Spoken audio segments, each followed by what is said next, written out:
I'm here with Stetson head women's soccer coach Julie Orlowski, and we're going to ask a few questions, go over this year's season outlook. Coach, last year your team won 11 games and came within 1 point of tying for the regular season conference title. So what are your team goals heading into this season? This year our goal is simple: win the conference championship. We want to go for the twofer, which is win the conference regular season and the conference championship. The way we look at last year, 1 point separating us from our first conference championship to being in third place. So we've looked at every tie that could have been a win or every loss that could have been a tie, and we've been reliving a lot of that over the past year. So we're really looking forward to get after it, and anything short of winning the outright conference championship and the conference tournament, we will not consider this year to be a success. All right. Hey, last season you had 3 players among the top 6 in the conference in scoring. 2 of those players, Tessa Gavilski and Katie Botetto, return as seniors. As a group, what are you expecting from all your returning players this year? For the first time in a while, we have a very old team.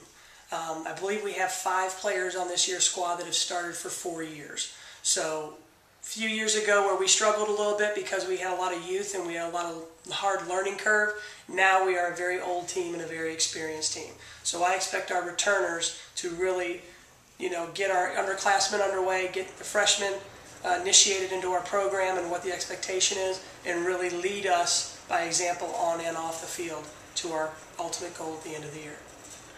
Speaking of freshmen, we have 9 newcomers this year, which is a pretty big number.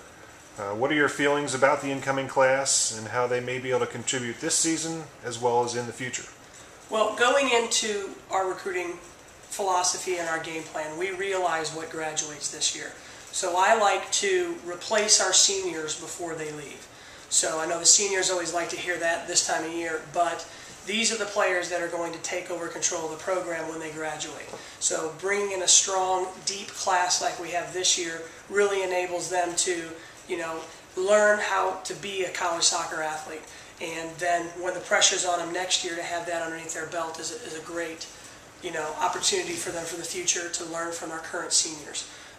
So with that, all 9 of these players really have an opportunity to step up and earn themselves some playing time this year. It is a very deep and talented class because looking at the players they'll have to replace next year, they need to be very talented, and they are. Great, and let's wrap this up by talking about the schedule. Each season it seems that you challenge your team and thrill our fans by scheduling some tough opponents. Why don't you give the fans a quick idea of what they have in store for them this season, at home and on the road?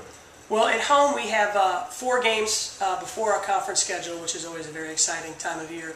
But opening up and having Florida Atlantic University and University of Miami, our first 2 home games. It's been a while since Miami's played up here. Weather caused us to move a game from here down there a couple of years ago. So first time having Miami here, I believe, in the past 6 or 7 years. So that just ought to be a thrill, having a team of that caliber that's been to the NCAA tournament, I believe, the past 5 of the past 6 years. Will really let us know where we stand very early. Florida Atlantic has turned into a pretty good rivalry over the past few years. And then, of course, we play our crosstown rival, Emory-Riddle, in a game that will sure to test us as well. This year, our pre-conference schedule is very, very tough. Our road games with Florida State and University of South Florida will certainly be 2 very competitive matches for us. And then we have 2 away games up in the greater St. Louis area against Southeast Missouri State and Arkansas Little Rock. So in looking at our pre-conference schedule, it is a very challenging schedule. There are several NCAA tournament teams on there, especially, and also adding in Virginia Commonwealth coming in. They've been a tournament team in recent years. So we really wanted to challenge this year's seniors. We think they're up to that challenge and really leading into conference play. Last year we had the advantage of having 6 home conference games. This year we only have 4 home conference games. But we couldn't have picked 4 better teams to bring in if we were going to do that. In Kennesaw State, which is a returning conference champion, Belmont, which tied them for the lead last year, and Mercer University, and then Lipscomb, which has really been coming on.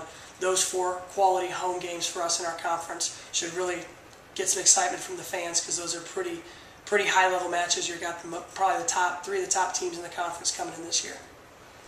All right, Coach, thank you very much, and we'll look forward to seeing you out on the field this year. All right, thank you, Dean.